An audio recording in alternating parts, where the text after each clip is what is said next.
Networking, Part 3.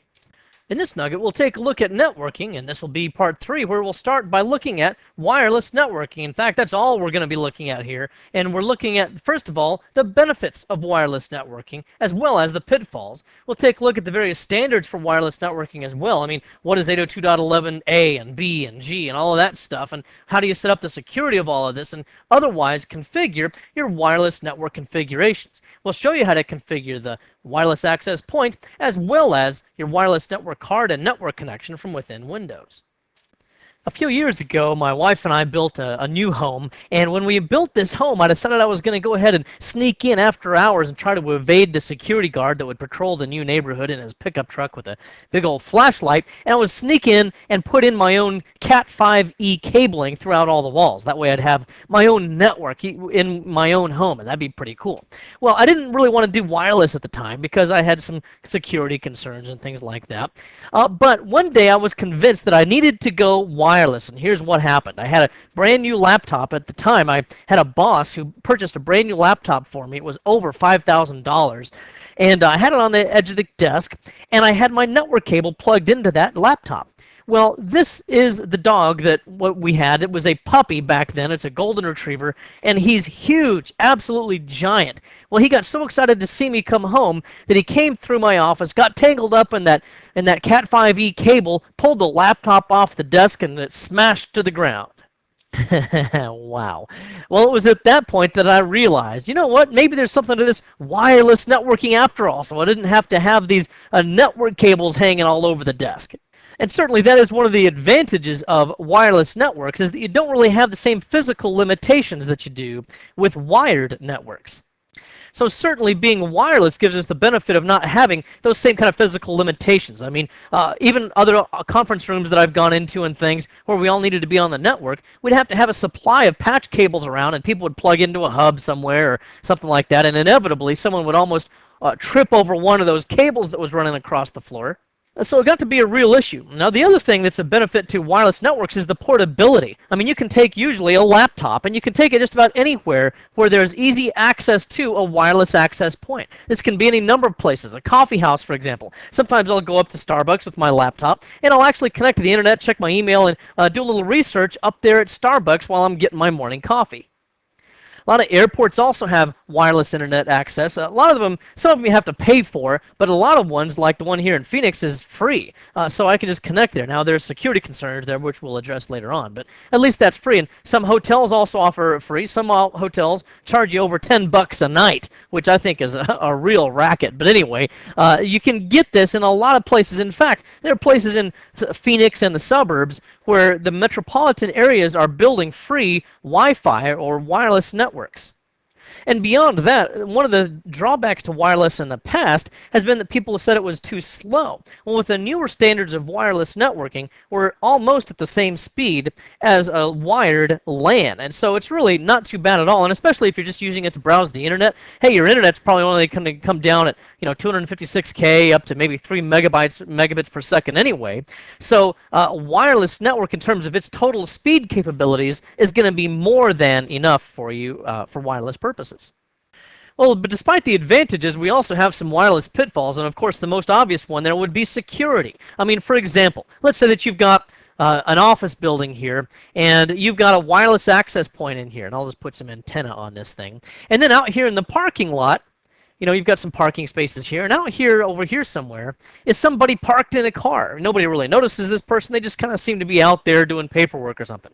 Well, in reality, this could be a hacker that's using a cantenna. Go to cantenna.com, and you can see what this is. It looks like a Pringles can, and in fact, you can make your own out of a Pringles can, but it's a highly amplified antenna that can point to a wireless access point or a source and get strong reception from it at a greater distance than would otherwise be possible. So this person's out here receiving wireless access point signals from your internal wireless access point, could potentially then hack into your network. Whereas in the past, with only wired networks, this person would have to be in my building or tap into my wires somewhere, and it would be much more obvious that he was there getting information from me. And this could go even a step further. This guy might be across the street at some other building, not even on my property, so I can't even chase him off. He's across the street at some other building, and he's able to use his antenna to reach across the street to me. And some of these antennas can go quite far. In fact, I was at a hackers conference in Las Vegas a couple of years ago, and they had a specially modified antenna that actually required a truck trailer to use it, but they were able to drive 25 miles away and still receive wireless signals from an access point in Las Vegas. I didn't get to go to that same conference this year, but I think they went even further than that this time. So, of course, that security is a big issue there. Now, we do have ways of tightening that down, and I'll talk about that, but the other one there would be privacy. This is mostly a relation to corporations. I mean, you individually have privacy issues as well, I'm sure, but if this is a hospital, for example, and they set up a wireless access point, or a brokerage firm, or someplace like that, where they have, where they're subject to HIPAA requirements, or Sarbanes-Oxley, or SOX as we call it, or other federally mandated requirements for security and privacy, well, if they set up a wireless access point, or some rogue user in there sets that up, in unknowingly broadcasting out data to people out here in the parking lot, well, then you could be legally liable for privacy issues, obviously there. And also the issue there could be for freeloaders. I mean, hey, after all, you're paying whatever, $49, $59, $95 a month for the highest speed internet access, broadband internet access from your cable modem provider, and you're paying a lot of money. But if you're in an apartment complex or other area where people can readily access your wireless access point signals that have not been secured, they can connect to it and get free internet access off of your cable modem that's connected in turn to your wireless access point. And of course, the more people you have freeloading off of you and chewing up your bandwidth, the less bandwidth you get for yourself. Well, before we get too much further into security, let's first of all talk about the wireless standards so that we can have a little bit of context for understanding the various speeds and availability. First of all, one of the first standards we had out there was 802.11b, and actually it came out before 802.11a, even though in the alphabet, A seems like it would be first. It operates on a 2.4 gigahertz range. Now, this got to be an issue, especially with older cordless telephones, because the earlier cordless telephones also operated within that range. I remember when we first got our access point, it was an 802.11b wireless access point, and I was pretty happy that I now had wireless service. But my wife would complain every now and then that her phone calls were getting dropped. Guess why? Because our phone was on the same frequency as our access point. Well, I never used that phone, so I just kind of said, oh, I'm sure it's just your imagination. I never paid much attention to it. But week after week, she'd complain to me about it until finally I took a call on that wireless phone, and on that cordless phone, and as it turns out, sure enough, I got kicked off the line. Well, then, I decided it needed some serious investigation, so I took care of it. And what I realized was happening eventually was that we had a wireless access point near to where she would usually talk on the phone, and she kind of paces when she talks. And so as she'd walk closer to that access point, she would be in a more likely situation to get herself kicked off. Well, with 802.11b, we do have a decent range. You can get about 100 meters, and this is an approximation. I'm not even going to guarantee this as a guaranteed distance. It depends upon a lot of conditions, what kind of building materials are between you and the access point, if you have concrete walls, and you get the idea, because it's subject to a lot of those physical requirements. Also, its speed is good for about 11 megabits per second, but the 802.11b standard is a little bit of an older standard, and it's kind of starting to fade away in favor of some other ones. Well, people got excited about 802.11a because if I skip to the end here, look, 54 megabits per second. So that seemed like it was a pretty good speed that you could get out of it. And because it's in the 5 gigahertz range, it doesn't interfere with some of those old cordless phones, although the new cordless phones are mostly in the 5.8 gigahertz range. So it should be able to avoid this range, and we shouldn't have that conflicting problem. But the drawback here was that it had a shorter range, and 802.11a it got to be moderately popular, but it never really caught on quite like some of the other ones, especially 802.11g, which is probably what you're going to have if you get anything that's new out there. This also operates in the 2.4 gigahertz range, and what we've done to resolve that in my household is we just got different phones that operated in the 5.8 gigahertz range, so my wife doesn't get kicked off of her phone calls anymore. It also has a longer range because of the gigahertz range that it's in, so we're also at about 100 meters for this one, and we're up to, again, 54 megabits per second, although different vendors for this 802.11g equipment will have things that will be able to compress the wireless signals and so forth so that they can nearly double this, and some claim 108 megabits per second. And I should make all these lower B's, by the way, for megabits per second, but you get the idea there. Just assume that these are all megabits. Now, are you really going to get 108 megabits per second? Well, probably not. In fact, are you even going to get 54? Probably not. All of these standards are the kind of the theoretical maximum. You rarely, if ever, top out at the top of the rated speed, and that's true for wired and wireless networks. In fact, you're usually lucky to get half of the rated speed. Now let's go ahead and talk about how we would make a connection using a wireless access point. These are either wireless access points or sometimes just access points. Now when we make these connections, we have to receive an internet connection from somewhere. And normally that's going to come from a cable modem, a DSL, something like that, but we'll assume this is a cable modem, and I might have, a cable TV signal here, a cable TV cable, plugging into this device. I'll just put cable TV for clarity's sake. And of course, this is a broadband device, so we're receiving TV signals on it, and we're also receiving items from our ISP, data from our ISP that allows us to surf the internet. Now, on the other side of this thing, or at some other location, I'll have an RJ45 jack where I plug in a network cable that goes out of this and then into the rest of my network. And we usually will plug that into, in this device, into the internet connection right here. And this happens to be a Linksys wireless access point that acts as both a access point and a switch, and a firewall, actually. So I guess there's three things there, right? Here's an antenna. It kind of got cut off in the picture there, but there's an antenna there, and sometimes they'll have 2 or 3 antennas on here to increase the reception. Now then, once I've got my internet coming in through my cable modem and then through this Cat5e cable probably into this Ethernet internet connection right here, then I do have internet connection availability through all of these other ports, and I could just plug into there and stay hardwired on a wired network and kind of just ignore the wireless part of this. Or I could use only the wireless, or I could actually use both, and that's what I do even in my own home. I have some computers hooked in here wired, and other computers like my laptops all access wireless data. All right, then I've already got my cable modem plugged in and everything, and I've got a network cable going from the cable modem to my internet connection. So now what I'll do is I'll configure this wireless access point via a web browser, and that's how most, if not all of them, are configured. You'll look at the documentation, and for Linksys, and I'm assuming all Linksys here, but just check your documentation and see what web page to go to. Normally it's going to be http://192.168.1.1, and that will take you to the Linksys management web page where you enter in a password. Now, here's a security vulnerability. You must change the password eventually, or actually as soon as you can, because there's a default password for all of these things. So if somebody's near my wireless access point and they know what the default password is, which is just admin, A-D-M-I-N, all lowercase, and then they'll be able to access all the administrative functions for my wireless access point here. And notice also, by the way, that I did not enter a username. It only needs a password. So now once we get into this, we can configure a lot of different things. I'm not going to elaborate on a lot of these things that don't relate to wireless configuration. And we might talk about some of these things a little bit later on for various services such as DHCP. But for now, I'm going to go ahead and jump right to, well, actually, let's first of all go to administration. And I'm going to change my password to something else. I'll just change it to, how about, let's see, something like this. Hopefully I got that in right. And you can also set this up so that it only accesses over HTTPS connections, which will then encrypt the traffic, including any passwords that you pass back and forth here. So I'll go ahead and save those settings for the time being as they are. I won't use HTTPS right now. But once I've entered in the password there, then it'll ask me to reconnect using the new password. And then my settings are successful, and it'll return me to the initial page. Now, let's go ahead and take a look at the wireless settings here. And once we're into this, we'll take a look at the default settings and the things that we need to do to make this more secure.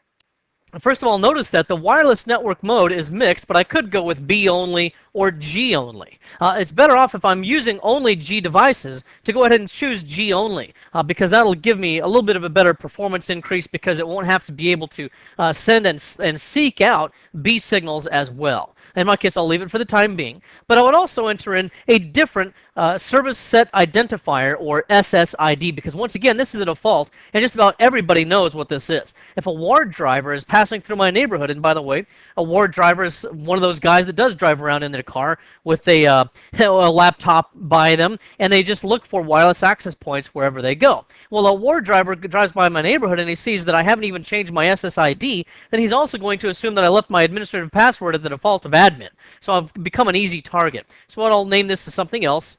Let's name mine NLab, and then I can either enable or disable the SSID. I always disable this. I just have to remember whatever I typed in here because I'll need that information a little bit later on. So this will make me virtually invisible to anybody around me, but an experienced hacker would then be able to, if he were targeting me specifically, he could figure out a way to get this SSID out of my wireless access point. There are ways that you can kind of force it to cough it up. And then if we go to our wireless channels here, notice that we're on channel 6 by default. If I have two wireless access points in the close proximity to one another and they're both on channel 6, they're going to compete for that space, and we don't want to do that because that'll cause a lot of my network clients to get kicked off the network. So what we want to do is to make sure that we're always 5 channels of separation from any other access point. So if this one was on 6 and I had another one in the area, then I'd want that one to go to channel 1 or channel 11. Now once you've done these things, you can go down here, make sure that you save the settings, and then from here we'll go over to the wireless security where we'll work with things like encryption standards. And one of the things that we can do with the wireless security is we can choose to disable it altogether, which, by the way, is the default. So if someone was outside my house right now trying to hack into me, I'd be an easy target because they would be on this wireless access point right now. And then we could go to Wi-Fi protected access of some different versions. We could also go to the wired equivalency protocol, or radius, which requires a separate server. That's a little bit more of a small business or a corporate environment solution right there. Now, I'm not going to exhaust all of these, but what these will do is it'll encrypt the network traffic that is sent and received from this wireless access point so that an eavesdropper won't be able to get information from my networks, won't be able to browse my files on my hard drive and do other kinds of things of this nature. Wi-Fi protected access, let's start with this though. We'd go to the personal version of this, and what this does is it's going to encrypt a shared key, and it regenerates a key periodically every 3600 seconds. And I can use TKIP, which is Temporal Key Integrity Protocol. You don't need to memorize that. Or the Advanced Encryption Standard. They're both highly, pretty strong ciphers, which will do the encryption for me. And then I could also go to any of these enterprise versions, WPA Enterprise or WPA2 Enterprise, which is an emerging standard for Wi-Fi protected access, or a more recent standard. And with this one, we use something called a radius server. We'd have to have an IP address for the radius server. It would be a totally different server available on our network that helps with the authentication process. And then we could also just use a radius server, or we could also use wired equivalency protocol, which is the weakest method to go with. This has been hacked by a number of readily available hacker tools out there on the internet, and what this does is it is going to encrypt the key, encrypt your data, and you can do it using 64 bits or 128 bits. Of course, 128 bits would be better and more mathematically complicated. And then what you would do is you'd enter in a passphrase. I'll just type in here, pogo stick or something like that, and I'll hit generate, and then what would happen is it'll kick out these random numbers down here. I will have to use one of these in conjunction with the configuration of my wireless network cards on my laptop or my desktop computer, and that would use this same exact key when I configured that network card, and then it would be able to communicate properly with this wireless access point. But again, wired equivalency protocol is the weakest of all of these, so I prefer not to use this. If you want something simple, just go with Wi-Fi protected access and use one of these two. It doesn't really matter. They're both good. Advanced Encryption Standard is a stronger encryption standard, however. And then just enter in some complicated shared key. Try to come up with something difficult, alphanumeric, upper lowercase, and probably at least 7 characters would be best. Although many people say that 14 characters is better for these purposes. And then what I do with this is, once I've entered in some kind of convoluted password here, and if, sometimes you can use a mnemonic like this. For example, if I look carefully at this, it says, a butterfly is on my head. So that helps me to remember that. But you don't really need to memorize this. You might be able to just copy and paste this, or depending on the configuration, you can also sometimes put this on a disk on key. With current versions of Windows, they allow you to use the Wi-Fi protected access shared key and be able to transfer this information in all of the security configuration for wireless from one computer to the next. And what happens is you put it on a disk on key, and then you configure it on one computer, and that's kind of your baseline. Then you take that data from the disk on key, which is generated using a Windows wizard, and you put it on another computer. When you plug it in, a wizard automatically starts, which imports all that data. And that's not more information than you really need to know for that, because that's not really an A+ objective, but it is very handy and useful. So anyway, I've got a convoluted password there. In 3600 seconds, my computer's network card and network connection and the wireless access point will renegotiate a new one so that someone else will not be able to guess or retrieve that information. Then once I can do that, I can click on Save Settings here. I'm not going to do that for the time being, but I am going to go to Wireless MAC Filter. And here at the wireless MAC filter, I can enable this, and then I can permit only listed PCs or prevent listed PCs. So for example, if I knew that there was somebody, maybe a neighbor, that kept trying to get onto my wireless network, and I was able to figure out what his MAC address was, then I would be able to prevent that person's PC from accessing my wireless network. Now a MAC means, what that means is a Media Access Control address. All network cards have a unique number. That's what the MAC address is. And once I find out what a MAC address is and exactly what it is, I can prevent someone from accessing my network.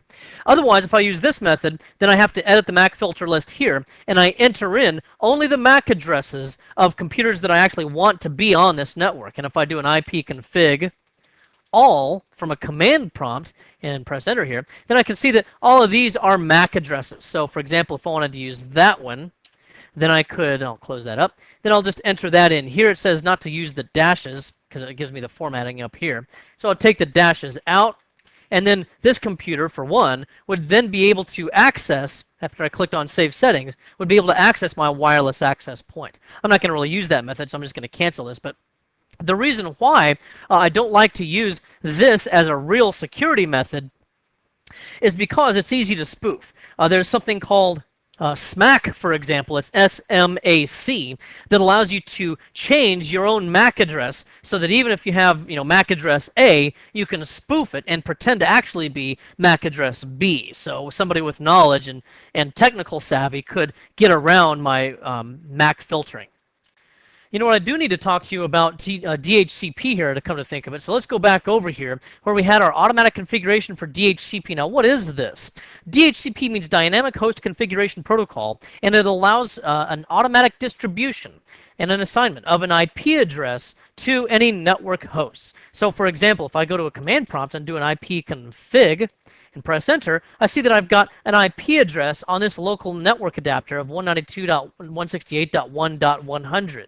And this is how I communicate on the network and what makes me unique from any other hosts on the network. No two hosts should have that same IP address, and we'll talk more about that kind of thing a little bit later on when we get further into networking.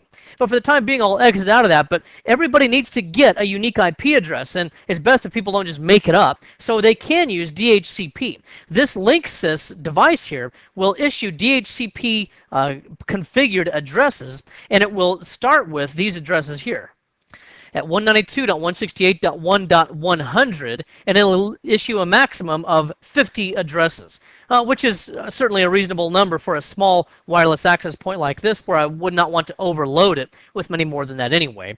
But given our current configuration of a subnet mask of 255.255.255.0, and again, we'll talk about that also later on, I could go up to 254 IP addresses on this network.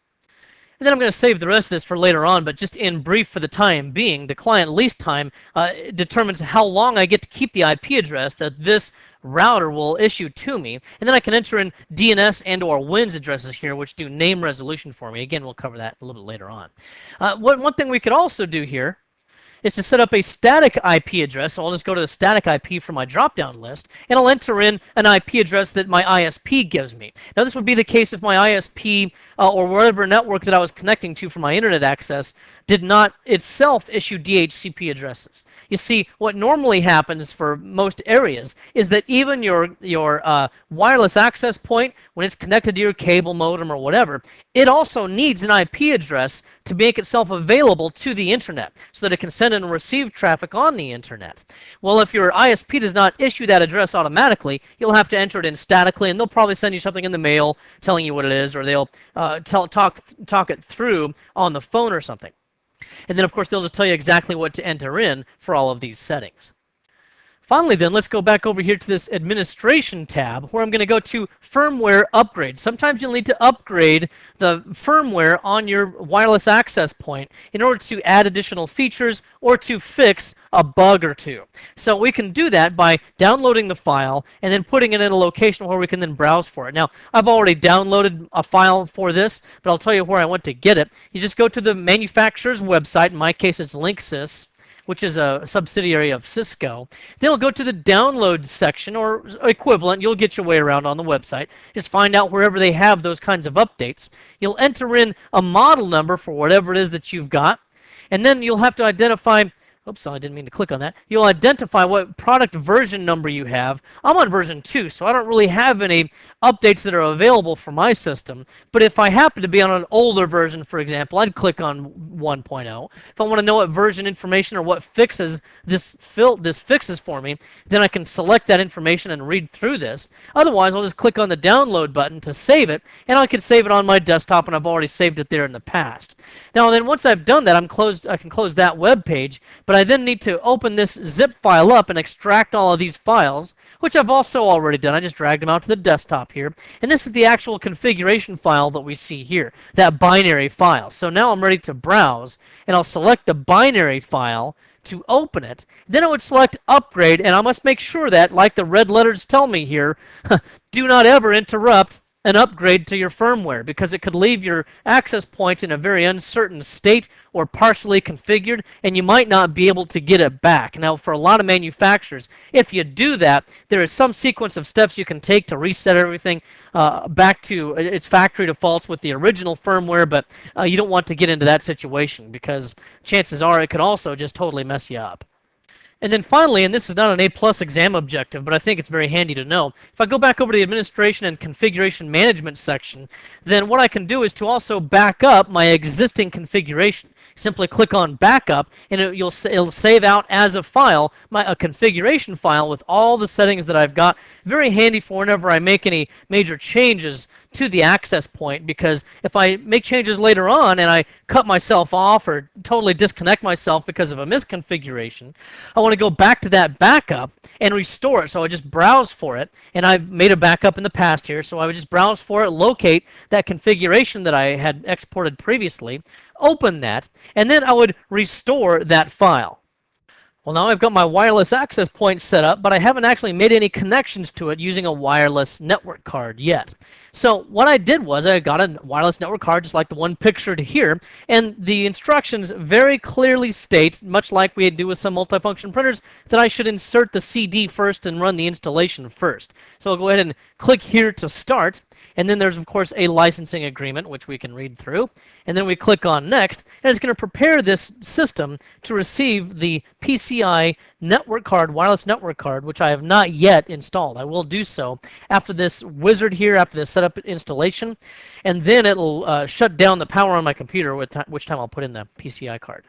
Of course, here we see that in this point of the wizard, we're prompted to click on next, where we'll have to turn off the power, insert the new adapter, and then restart the PC. And of course, here's where I will go ahead and do that. All right, now the system has rebooted, and automatically this creating a profile item started up, and it's looking for available wireless networks. What it's looking for here is anything that's broadcasting its SSID, but what did I do? I disabled it. Great, now it looks like I'm a real genius because I can't connect to anything, right? Well, what's this then, James? This is somebody else's wireless access point from somewhere near where I'm working. They appear to have just named it default, which means they probably didn't change whatever brand this was.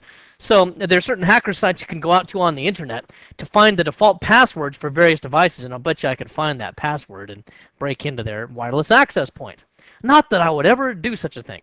So in this case, I can't do that, so I normally select one if it was visible and click on Connect. The other thing you could do, and this is application-specific or vendor-specific to Linksys, but if you had configured the secure, easy setup on the wireless access point in advance, then I could go here and click this, and it would kind of automatically configure everything for me.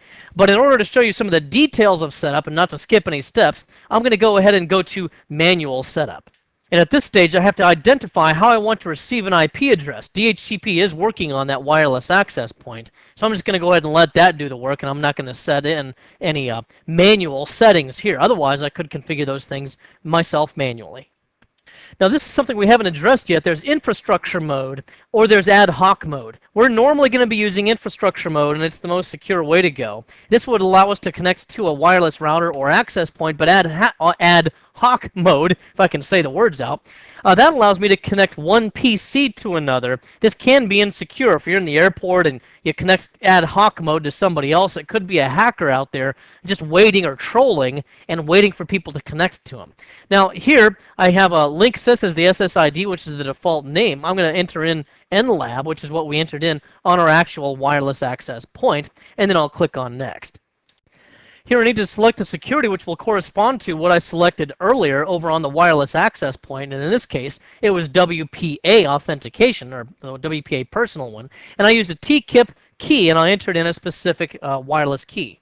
And hopefully I entered all that in right, but I type in that specific key and then I go ahead and click on next. And now we want to confirm the new settings and save them, and we should make a connection shortly thereafter.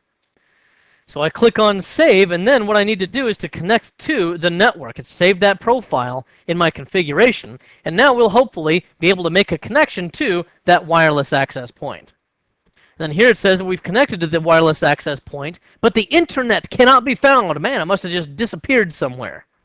Now here we can go ahead and do some troubleshooting. I honestly didn't know I was going to get here, but what this often means is that Wi-Fi protected access shared key that I entered in was typoed somewhere, because it will allow me to connect to the access point, but I can't actually get any kind of data traffic through it or any internet access through it until I have the Wi-Fi protected access shared key that matches. So I can go back to my profile here, go back to my default item here to choose edit, then I'm going to go ahead and go back into this thing and change that key.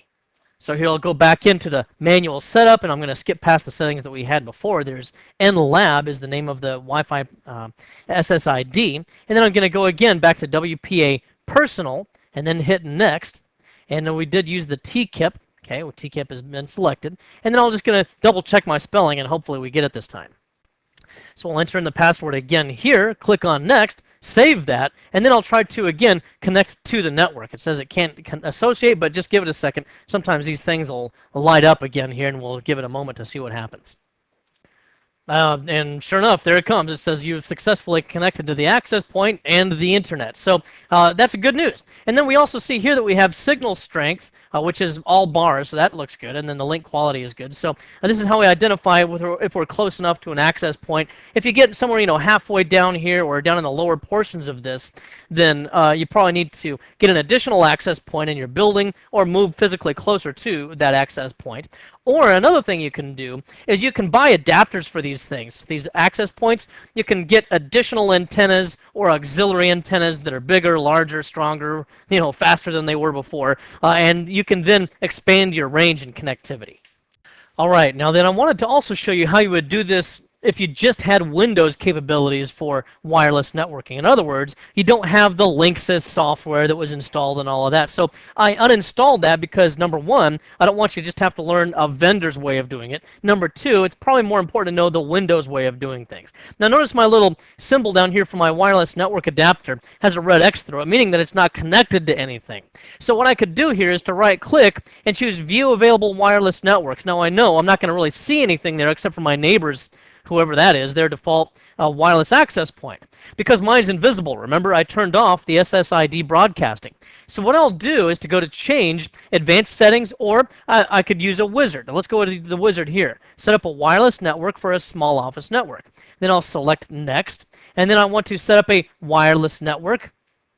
And then click on Next, and I'll enter in the name of the wireless access point, which is Nugget Lab. And then I'll go ahead and manually assign a network key using Wi-Fi protected access. Then once I click on Next here, I'll enter in that access key, and I'll just enter it in like this. I think I've got it all here. And then I can also hide characters as I type, but that looks too short. Let's try that again here. Let's go like this, and then let's go like this. And if I clear this so I can see what I typed in, sure enough, that looks like the password that I had selected. So I'll go ahead and hit Next, and then I'll can do this. I mentioned earlier that on another computer I can save all the settings on a USB flash drive or disk on key. And then once I'm at this point in the wizard, I can select this top option and next finish, and it pretty much sets itself up. I don't have to pretty much enter anything in, but I'm going to have to set this up manually, at least on one computer. Once it's set up manually, then I can save this data to a USB key if I want to. So I'll next and then finish. And at this point, it still tells me that there are no wireless networks were found in range, but that's okay. I know I'm actually connected. Remember, my system is invisible, my wireless access point. Down here, it actually shows me that I've got excellent signal strength, and you might not be able to see the little word balloon down there, but as I hover my mouse pointer over that, it tells me I'm at 54 megabits per second. Signal strength is excellent, and that I am connected. Let's just double check that by opening up a web browser. Sure enough, I'm on CBT Nuggets web page here, and I can go to, look something else here, and I'm able to get around on the internet now. So that looks okay. Now also, I mentioned earlier, you can save all this data to a USB drive, so let me show you how you would do that. And then you can just take that USB drive to your other Windows computers throughout the network, and it virtually sets itself up. I'll set up a wireless network item. I'll select that point in the wizard, next through this wizard, and this time, instead of setting up a new wireless network from scratch, I'm going to add new computers or devices to the NLab network, and I'll click on Next. Then I've got my USB flash drive, and click on Next. I've already plugged it in, and I think it's drive D. I hope I'm right. I think it's drive D here. And then I'll click on Next. And then we'll allow it to go ahead and save that data. It looks like it's doing that. It saved that data to the USB flash drive. And here it tells us to plug the flash drive into the wireless access point. My wireless access points don't even have a USB interface, so I'm going to skip that step. Some devices, just depending, will have that capability, so you can transfer settings up to that USB, or rather to that wireless access point. I can go right to step 2, plug the flash drive in each computer or device you want to add to the network. Pretty much starts this wizard that we're looking at right now. And then when you're done, you plug the flash drive back into this computer, and all that really does is it then erases that data so that it's not available on a USB flash drive for somebody to potentially intercept and to view any keys that you've stored on it. Now then, just to show you how this works, I cleared out the wireless access point settings, and I'm using the USB flash drive, which had the stored settings on it, because of the wizard that saved those settings on that drive. Now, autoplay, as soon as I plug in that flash drive, detects that it's got an autoplay function here that will allow it to start the wireless network setup wizard. I'll click OK here. Do I want to add this computer to the wireless network NLab? I click OK. You've successfully added this computer. OK. And then in a few moments here, we'll see that we're trying to get an IP address. See that yellow ball that's kind of bouncing around at the bottom of that thing? That means it's trying to look for an IP address, which is going to get from my wireless access point. As soon as it gets one, we'll see that we'll be able to be on the network and connect to the internet. And then we see that it's now picked up that IP address and we're connected. Go to the internet. Hopefully, we can connect to CBT Nuggets website. So there we go. It looks like we're in business. Now also, let me show you something. If I go to that USB flash drive here, let's go ahead and take a look at the contents of this thing, and we can see that this is security sensitive. So when you're done with this, you do want to remove this data. And again, you can use that wizard that I showed you earlier to remove all this data as well. But right in here is my Wi-Fi protected access key. So if this fell into the wrong hands, then clearly somebody could compromise my network. So either keep it in a safe place or make sure that you've erased the data on this once you're finished with it. And then just to confirm how we do that, remember what we'll do is we'll go right down here and we can choose View Available Wireless Networks. This is also available ultimately through the control panel if you want. And then here where it says Set up a wireless network, I'll click on that item and Next. And then here we chose already to add new computers to the network. We chose Next, and a USB flash drive, and we chose Next. Here I've got the D drive where I put the data on. Click on Next. And then what we'll do here is I'll unplug it and plug it back in. At that point, I'll plug it back in here and then click on Next, and it's going to erase the data. And again, the only reason for unplugging it and plugging it back in is to simulate that I have taken that flash drive, inserted it in other computers, set up their wireless networking, and then returned to this workstation where at this point now I click on Next. And here we have, for security reasons, remove my network settings from my flash drive. I click on Finish. And once I've completed that, I'll go ahead and open up Windows Explorer, go to the USB flash drive, and I don't have any of those things that we saw earlier that contained that sensitive information.